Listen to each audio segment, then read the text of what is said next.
Good day, ladies and gentlemen. It's another Friday evening. Welcome to the Truth Podcast. I am Akin Sam. Anyway, that was just a bypass introduction. Welcome to the Truth Podcast. I am Akin Sam, and with me is Mary Augustine and Blessy Yogo. It's been a fantastic week, and I must tell you, we love everything you've been doing for us. This is another episode that will most likely hit you hard from all angles. Sam, before we go into this episode for this week, I think I want to ask a question. We did something that felt like a practical last week. Yeah. Have you applied it? Yeah. Mrs. Yogo, have you applied? Yeah, I was offline for a while, so now I'm back online. So I think. So you think at least you are warming up? Yes, You I'm might not warming be there, but I mean, it's ringing in your mind, Sam. Yeah, so my Yeah. ideas came up while I was eating and in the toilet. So You thought Hopefully. about hopefully what there'll be is one or two actually- things coming up. Yeah, something that struck me last week was when he said, if you're going to be on social media 7 times a week, that's every day in a month, or 3 times in a week, that you're still consistent. Yes, still, yeah, it's still it's the same consistent. thing. Just Same- have your even own, one define more. your consistency. Yes, actually define That your was beautiful. consistency. Yeah. Yes. So I can become on once in a month. Yes. As long as I give you guys what you guys want to hear and see, I think I'm doing the right thing. Yes. Anyway, going forward, you'll be seeing some things from me, and I'll be attacking a lot of you that are evil. Especially on TikTok, right? This is a TikToker. At least I'm advertising you. Once in a while. Well, for today, we're going in a different direction. We're going into the part that has to do with you and how you respond to people. My question is the power of saying no. But this time we're looking at it from what direction, Barry? Yeah, like, okay. Oh, no, you can go. Okay, I didn't hear that. So I'm looking at like boundaries without guilt. You know, why does it feel so heavy when you have to say no? It feels heavy, you start feeling guilty. When you know if you say yes, you'll be seriously strained. Yeah. So is it negative? Is it allowed? Is it unhealthy? How do you sort of bridge this, you know, and be comfortable in just saying no? Is no always negative? Oh. Is no always? I know yes. When you put it in English, like you say yes is positive, no is negative. But no in situation in dealing with people in everyday living is no negative. You know, you pray to God, you don't always get a yes. Mm. Sometimes you get a no. Sometimes you get maybe. Sometimes you get wait. Now, when you get no from God, you know it's not always like it's not negative. He knows best, right? And then he says no to you because of what he sees that you are not seeing. Yeah. The same thing, should like applies to no when you get no. But why does it feel heavy? Why does it feel like no is negative? You just get a no, it just feels like the world has come to an end. It just feels like everything is crashing down. It feels like if you say, and then you, as the person who said the no, you just feel bad. You feel evil. You feel as if I think it's cultural too. You know, in Nigeria or in Africa, we've been taught to say yes, just keep indulging. Even if you are straying, just keep indulging. They give you all the chores in the world.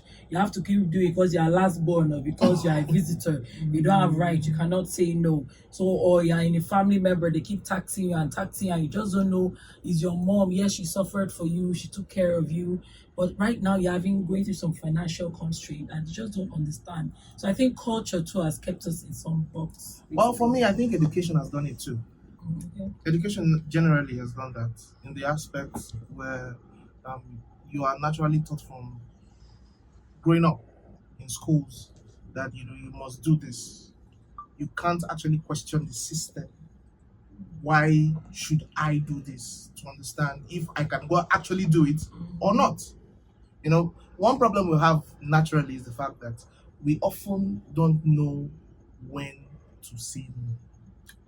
Actually, yeah, for some, I feel like it's For some situations. for some persons, And for some persons, some people want to just please you at all times. yes, you just mentioned very key. People that are people pleasers yes, people pleasers. find it very hard to say no. Yes. But then you can't blame them too, because sometimes that's where they get their joy from. That's a mental issue. people No, but please. if you don't look at it, it's a mental There's a health different. issue. There's a line between people pleaser and having empathy or being emotionally intelligent. I think that's what we are mixing it up. Yes, true. Being a people pleaser is not a good thing. So there's nothing like they get joy. It's not a good thing. Just like Mrs. Yogi says, it's a mental. Dysfunctional, Yes, it's dysfunctional. It's a mental state. It's a bad, in fact, a bad mental state. It shows that you've not worked on yourself. You don't even know what you're doing and what you want. So being a people pleaser is not even part of it. But then the part where you're talking about is having empathy. And in fact, there's even a problem overly empathic, like you are seriously over it, is also a problem. But yeah, I get what you're saying. So well, I think saying no gives you self-respect. It brings clarity. But there are ways you can say no. Is there ways that you can actually say no yes, politely? yes, Like, give suggestions. Oh, I can't do this, but I know somebody that can do it. Mhm. You have said Yes, no. yes, you have said Oh, no. my job scope doesn't include this. Maybe it's your boss. My job description doesn't really include this. If I have time, I'll be able to do it. Yes. So I think there are ways you can go about saying Me, I don't no. have to go like that. So I just tell you, no. I also feel like okay, while you were talking, Mrs. Yoga, I thought of something that also some people cross the line when, like, of course it's okay to say no, but you can't always say no. You shouldn't always say no. True. Some people really cross the line. They just feel like, oh, they know themselves. I'm self-aware. I am good. I know myself. I know what I should do, and they just keep saying no to everything. No. Even the ones that they can they should make efforts. Even times that they should probably check it again. Like, even if they don't say Or yes, make some sacrifices. Like that the fact that you should know when to say no. Also include not being very selfish. You can't always tell your person, your family, your friend, no. That I've had Or even situations your like spouse. that. Yes, and I'm wondering how we got to friends, like how we even this kind of, because you're almost saying no every single, and then then later you're surprised that I don't ask you. I don't Yes, even you reach don't. out to you on anything. Why are you surprised? You give me no answer, and then you are very surprised that subsequently I just let you be, or you just get people that let you be like that. So you should always know when, just the way like you should know when to say no because you worked on your self-esteem and all that. You should always know when not to cross the line of being so selfish, so self-absorbed, that if it doesn't favor you, if it makes you lift your hand or stretch your hand a bit more, I'm not doing it. It is a no. There's a line like that. So that's when no really, really becomes very unhealthy. Yes. When But my question now is, we've seen situations where bosses, elders have told their younger ones no, and the younger ones felt kind of being unappreciated, or the staff felt kind of being let down despite putting in so much effort, and oftentimes every other person around now sees the boss as being me. an almighty. So I think there should be a balance too to this whole thing. So you're talking from the perspective of the boss. Yes. That it's not every time you should keep denying. Yes. Yes, I think no is also key to when it comes to parenting. Like you said, your boss. Let people have freebies. Let people have their ways. It doesn't change you from being the boss. Yes, it doesn't change you from being the boss. That's why I was also talking about spousal. I said your spouse. Especially when it comes to marriage. I'm telling you this is a tip, okay? Okay, You that's shouldn't why always, people are so used to saying this is mine, this is mine. In marriage, as much as possible, stuff are ours. We do it together. This is my time. Yeah, I'm not saying that, yes, in marriage too, it's important too that you define, like, if you're not feeling so fine, you say, no, I can't do this. That's why wisdom. Why can't I give an extra explanation? So there are cases where you really have to be more detailed than just saying no.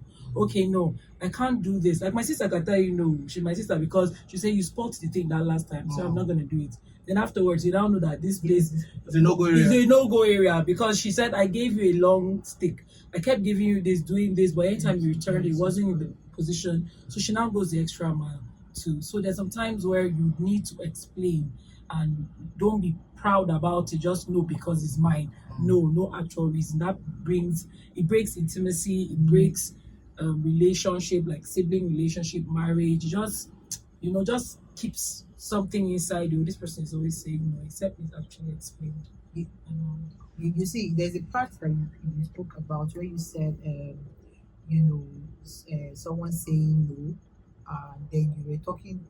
You were talking about. I'm trying to remember exactly what you were talking about, but it just made me remember an experience. So, something happened, and the person asked me for a kind of favor, not like a favor, but a kind of favor, and I just said that no, and because I was being honest. That was just me being honest. At that time, I said no. I said no, ma'am, and she got really triggered. She got so bad, like she got sad and triggered and very angry. And then she told me actually that one, I am very angry. I'm triggered. I'm this one and that one. And this is because you said outright, like you just said no outrightly, not yes. It was the part where you're talking about that you know you need to wait, check if it's something you can do. If it just made me at that point, I just realized immediately that I should have taken a little minutes, even if I didn't stand up from where I was, or even if I didn't do what she wanted, even she would not see me. It was chat, so she's not even going to see if I made effort or not. Or not. But I should have just taken time, which would have meant that I actually thought about it and then responded. But me just saying, I should just type a message. So the end of the message was 121, for example, and then me 122. No, even though I was very right, like I was not honestly, They're very honest. honestly, it was an honest no, and it was Yes. honestly honest. But I saw I just realized that day that this was not the way to go about it, because she was so triggered, like she was so angry, and then she was threatening things, she was keeping things, she was telling me, see, now that you've said no, that's your own, I'm going to do my own from here. And it was that bad, like Wow.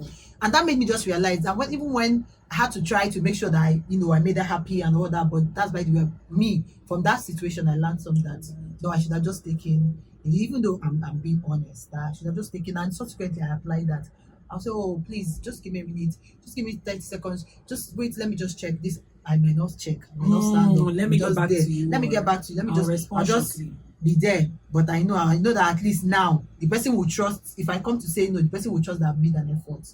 Nothing people like But you making wait it. sure that nothing people like looking at you, and then they feel in their head, they just have this feeling, they just perceive that you made an effort for them.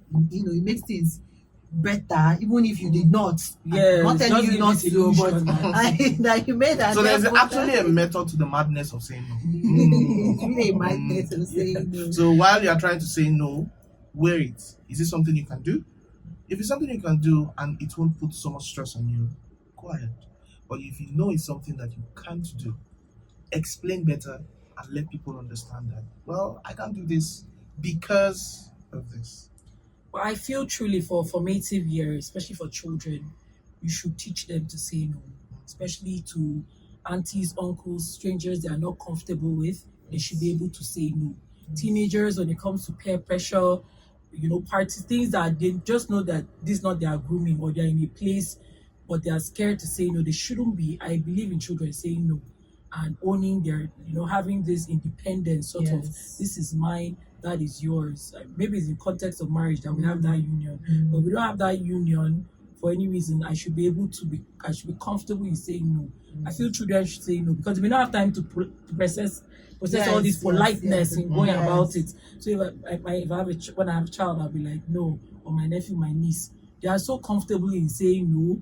No, I'm like, okay, this your no, it's so it's so heavy. It's so heavy, But I like- now looked at it as they grow up, we Yes. begin to teach Teach them, yes, don't when not to, things to let that's and all what I that. feel, yeah. I think there's an aspect we need to also touch in, saying no, the guilty, power of saying no, and whatever guilt you feel and all that, is also respect people's no. It is very important. Don't play with my no. You're just going to just off me. Don't do that. Don't, because before I would say no, I definitely thought about it. Like I thought about it. So respect people's no. Like that boundary, don't cross it. Don't think that you're going to play, in people's face because they say no. Then you think there's a way to play around their faces and then get what? Just respect. Learn to respect people. It's also a boundary thing. Like learn to respect people's no. Learn to respect people's. I said something the other one of the podcasts that we had, I think last 2 weeks, and I said that if you're not invited, Is no. is a no. Just respect it. Yes.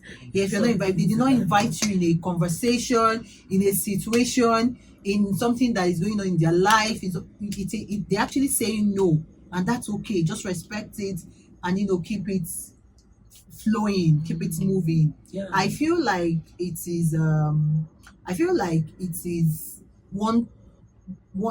I feel like it is one thing that makes a person look so cultured, so well mannered. Like them knowing, like respecting people's boundary. Someone say, "Don't call me that name," Mm. and they don't call. You don't say that. Yes. Someone say, "Call me Doctor Just address them the way Blessing." they God, just say Doctor Blessing. That's all.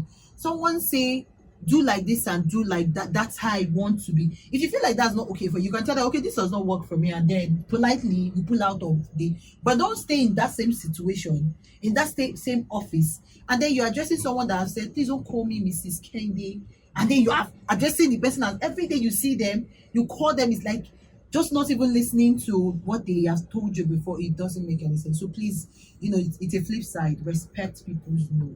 Anyway, It's not the end of the world. understand that people's no is their no. It's not your own. Do you get? And that's the worst anybody can say. When I get to any situation or I want something, I'll be bold, be confident, still be bold to approach or to ask what you want to ask. The highest anybody can say is no. And no is not hurtful. No is not a bad thing. People just see it as very hurtful. They feel rejected. That's another thing too. People indulge people so that they won't feel guilty. They won't feel rejection, because that's why people wouldn't want to say no. So, but you don't need to work on your self-esteem. Work on your mind. If someone tells you no, it doesn't mean you're not worthy. It doesn't mean you're not special. It doesn't mean that maybe next time a yes could come from somebody else. I've seen people that got no from job rejections and started telling on themselves. No, but those no's just mean that fine, my yes will soon come. So your attitude towards no actually really does. I feel like one of the reasons why you can, because this thing I'm saying now is from experience actually. There's a time where of course, for a very long, huge part of my life, I would never ask anybody for anything, never, because I've tied whether rejection, no, whatever negative feedback I get, I've tied it to my personality, to my self-esteem, to myself. And then so in my head, if they say no to me, it's about me and it's going to weigh me down. For weeks I can be moving, and what is bothering me is the fact that someone said no to me. I don't know if you understand. So I think people need to separate, like detach your personality, self-esteem. It's something I've done, from whatever feedback you get from people. Now I tell people that, and the way you treat me, your reaction to me, I'm responsible for my own reaction, the way I treat people, what I say to people, and all that. And you are also responsible for your reaction, what you say to me, how you treat me. Yes, you are responsible for it, because the truth of the matter is someone else can be in that situation and react differently. Yeah. So you see that obviously you are the one. So if somebody tell me no, they told me no because of what they've thought about in their head, who I am, to that whatever they put together, and they said no, which is on them, not on me. So I shouldn't be carrying the burden, carrying it and and let it kill me, then kill me, cut my wings. I will not be able to stand up. I will not be able to do anything because I'm feeling bad that I was told no and all that. So I think another thing you need to do, detach your self-esteem, your confidence, your whatever push, your self-esteem, just detach it from people's feedback, from rejection. These things are going to come. And if you're having problem with how you respond to people's no, I can give you a particular practical to try. Try applying for a job that you know you're not fit for. Honestly, when you get no, And then by the time you do like 10 times, your self-esteem would have normalized. I think one day we'll talk about people who become mean because you tell them no, and they straight up those spoiled become children. mean. You say no to somebody. I have a friend everything. like that you say no to her, and she just becomes mean, like mean. Please bring her to us, please. Bring her to us, please. Yes, so many no's. So we need to, we need to talk about that anyways. Anyway, this is where we'll call it a close. Yeah. It's been a lovely Friday evening. Thank you very much. I am Akin Sam. I'm Blessing Yogo. Please check our handles, drop your comments. We want to get feedback from you guys. Thank you so much for joining us. Yes, it's And because you're always there. That's why we are here every Friday. So please share. The more the merrier. And I am Mary Gustin. Peace out. Bye. Happy Friday.